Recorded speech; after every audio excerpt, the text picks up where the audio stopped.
speaking out for the human rights of his people. He spoke about freedom, and he spoke out against the brutal and repressive tactics of the apartheid white South African government. By the time I'd heard the name Nelson Mandela, he'd already been in prison for 12 years. Madiba, as he was called. Mr. Mandela was for me a cultural icon and a commanding role model. So when the time came for me to join the South African Army, to fight against the very principles that he stood for, I had to say no. Military service was compulsory for all white males in South Africa.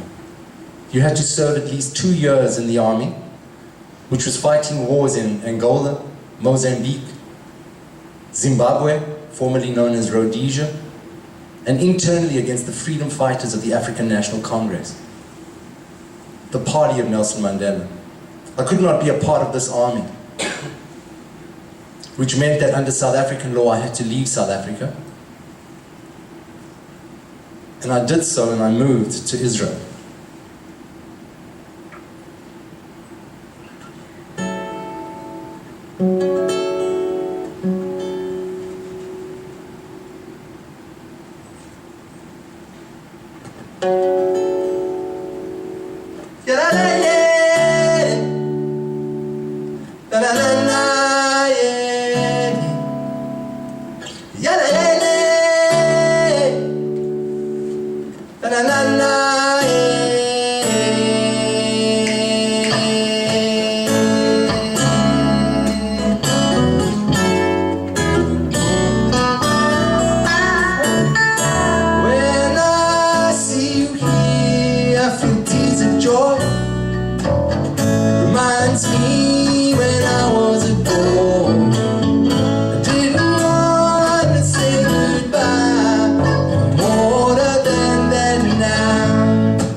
But I'm older than that now.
Thank you so much.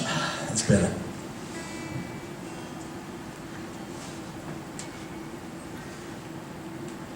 So Israel was the place where I felt for the first time free to follow my heart.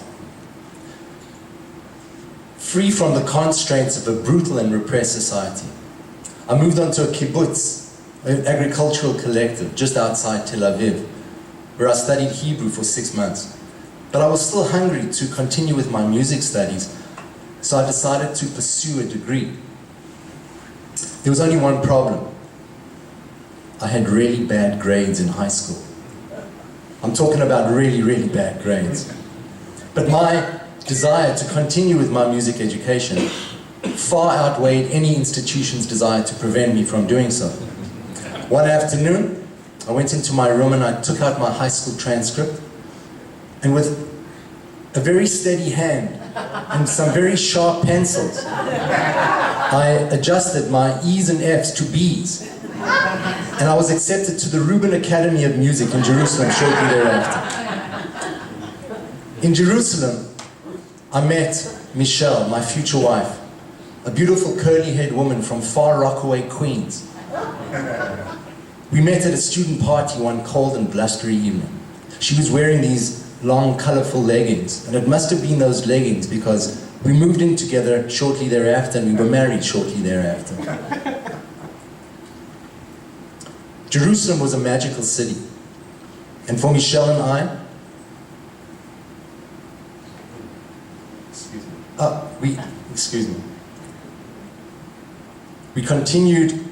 I continued with my music career, and I even bought my first car there, a 1962 red French Simca, which I used to push more than I used to drive.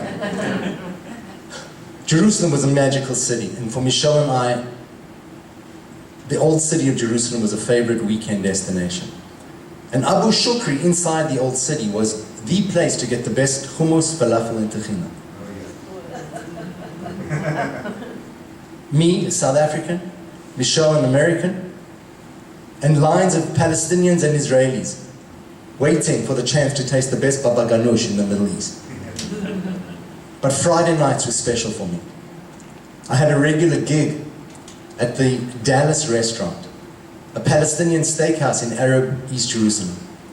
The owner, Mahmoud, and his Jewish partner, Eliezer, would put a 10-gallon Texan hat on my head, and I'd stand in the corner singing Bob Dylan, Hank Williams, and John Denver tunes to American tourists during dinner.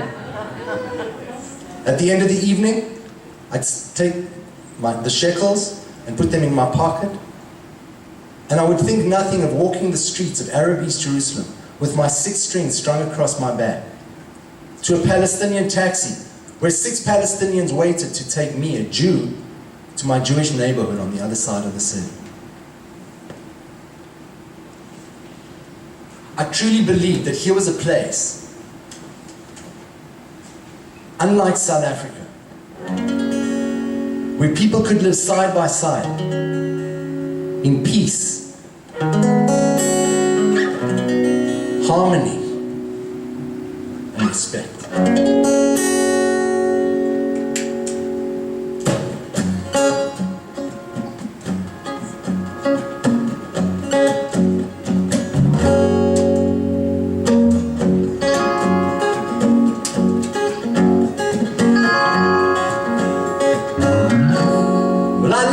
To the sound of the world going round and round now. I listen and I see love's eternity. It doesn't matter if you're Christian, a Muslim or a Jew. Nothing should come between us, 'cause we all belong to me and you. When I look in her eyes, I see it in her soul. I feel it in my heart, makes me wanna cry. Brotherhood of man is the only way to go. Come on, my hand, take it nice and slow. Come on, say to me that you always stay with me and be my love.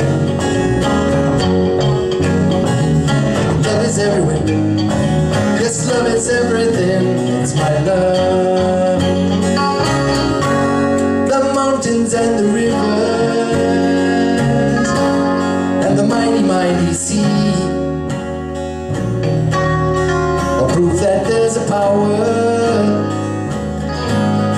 stronger than you and me.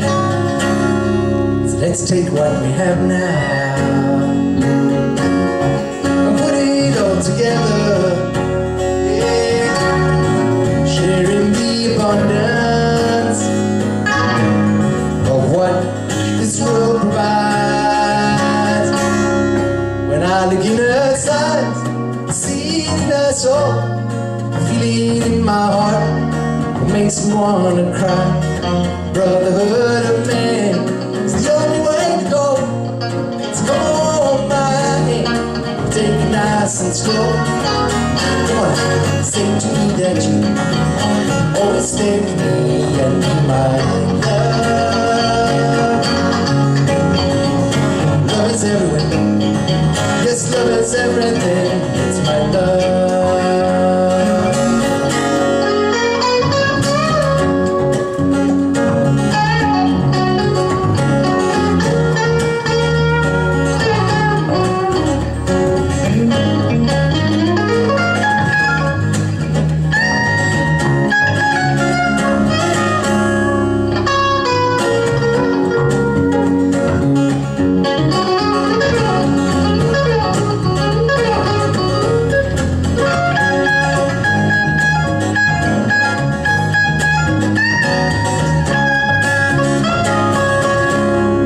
When I look in her eyes, see in her soul, feeling in my heart, makes me wanna cry. Brotherhood of man is the only way to go. So come on, my hand, take it nice and slow. Come on now, say to me that you always stay with me and be my love. Love is everywhere. Yes, love is everywhere. It's my love, yeah. Oh, say to me that you always stay with me and be my love. Love is everywhere. Yes, love is everything. It's my love.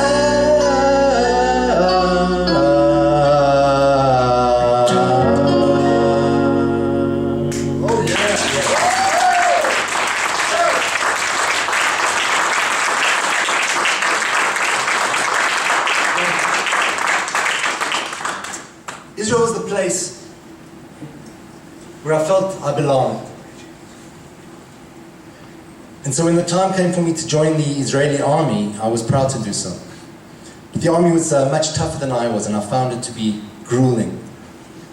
I remember falling asleep one night, guarding an ammunition dump on my army base, and the commanding officer came up behind me and he started to berate me and shout at me. And I said in my smart alecky way, I said, officer, I wasn't sleeping, I was just very deep in thought.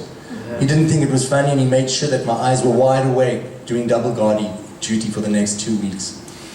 I planned to stay in Israel, but my wife wanted to come back to America. And I could understand that. She had family here and she wanted to be closer to them. The day we left Israel was the start of the first Palestinian uprising, the first so-called Arab Intifada.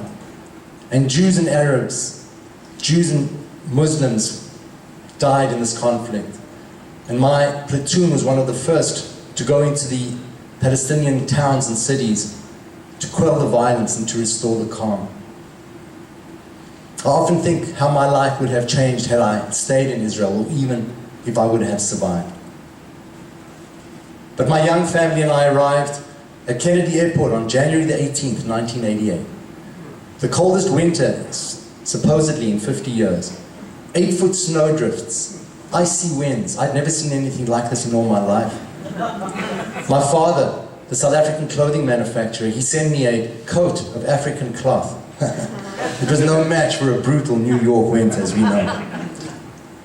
I remember walking up and down Madison Avenue, hitting one employment agency after the other, filling out those funny forms and doing those typing exams. I waited for a job, but none came, and then finally a job came.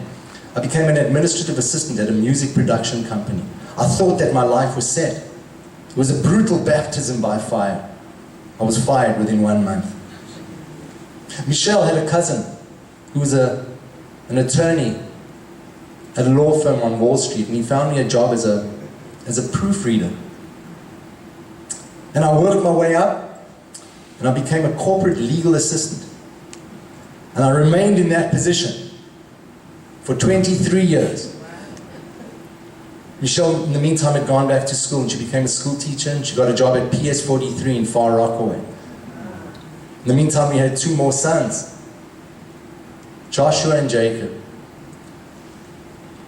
We were living a nice, comfortable, middle-class lifestyle. We held 2 jobs, and we were bringing up 3 boys. Michelle used to regale us at the supper table with stories about the children at her school. We even managed to buy a house in the 5 towns. We were interesting. We were happy. We were happy to be alive.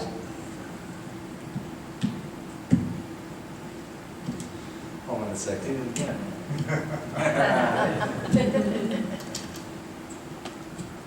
I'm from Africa, you have to give me a break.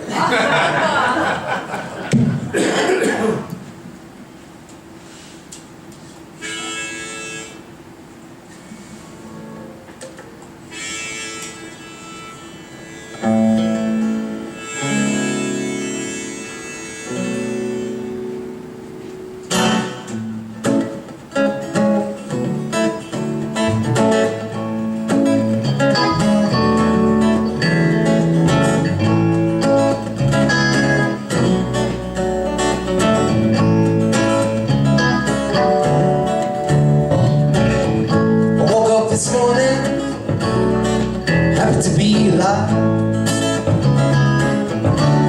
and the sun shines on my pillow. And I see no reason to walk around with a frown, 'cause you might not be here tomorrow. Yeah. And if you think your life is one tragedy after another, well, so many people out there dying and crying, oh. And if you think about it, and you're living life for the moment, then you know that you'll always see your life, see your life, see your life shine through. See your life, see your life, see your life shine through. See your life, see your life, see your life shine through. See your life, see your life, see your life shine through. When I was a young boy, no one could understand me. No one took the time to know me. But now that I'm older, I'll never, never forget you. I'll always be a child of Africa. Oh, Africa. Now I'm living in America. I came here when I was 27. I'll always look back to where I came from. I'm happy just to be here, 'cause I feel that I belong here. 'Cause I know that I'll always see my life, see my life, see my life shine through. See my life, see my life, see my life shine through. See my life, see my life, see my life shine through. Yes, see my life, see my life, see my life shine through.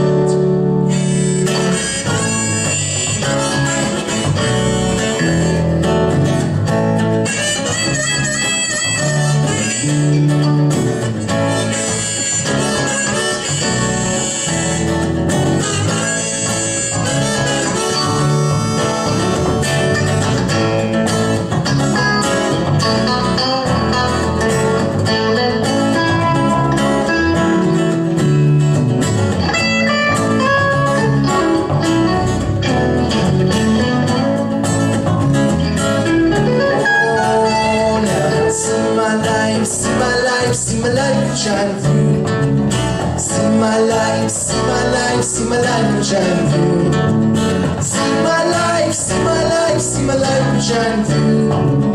See my life, see my life, see my life will shine through. Oh yeah.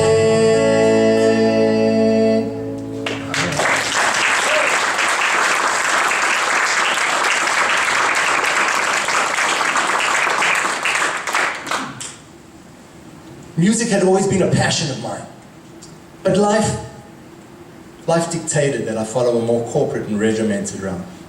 And so I did. Each morning I got the kids up and out the door, and by 8:30 I was on the train to Penn Station.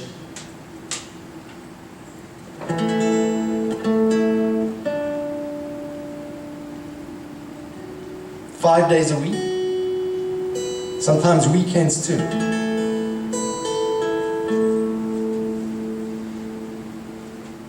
Back and forth, back and forth, back and forth.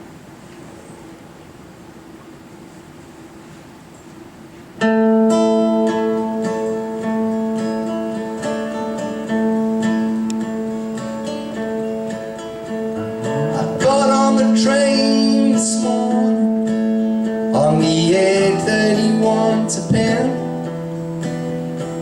and I look around and see that everybody's the same as me. I got my lunch packed away in my briefcase, my New York Times tucked under my arm. Like everybody else, I thought today was gonna be something new. I'm walking down Park Avenue to my office, where they pay me just enough to survive. They don't care who I am, where I come from, or where I'm going. And who knows if they're gonna be there when the time comes for them to decide. It'll happen so fast that everything's a big bloody blur. Don't think about the money, think about the dream. Think about all the good things you could have done if you were a dream machine.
what you got.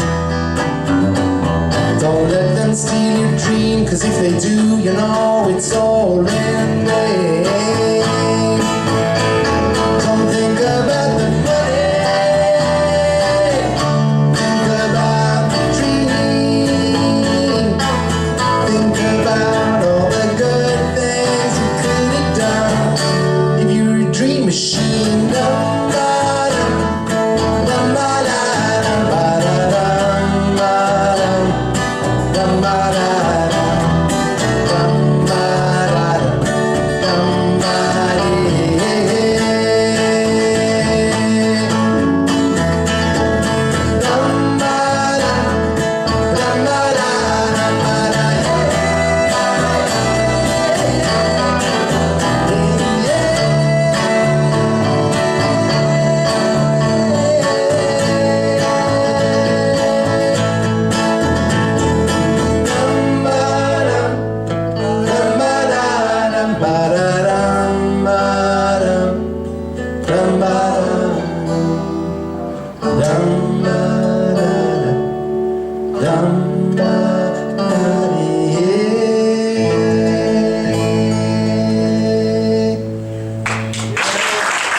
Sometimes on my commute, I would have these small moments of awareness.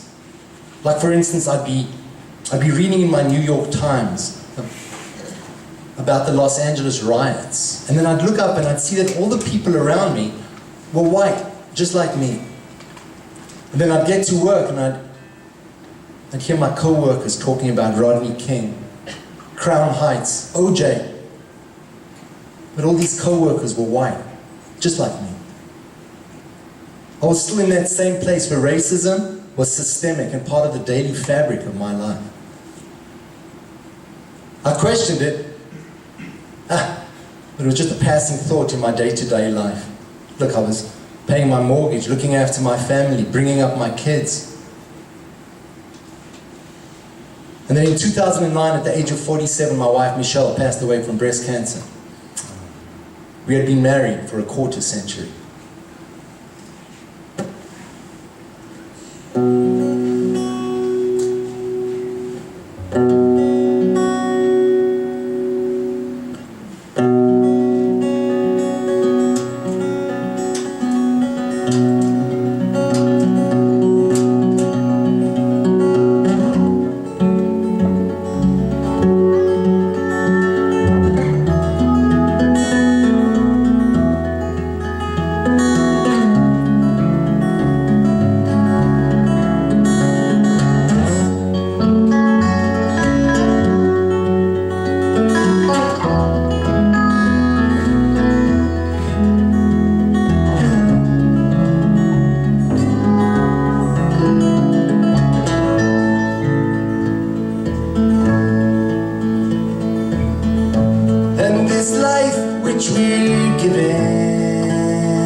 Short in a moment's notice. So try to do what you can do here, and thank all the people who love you.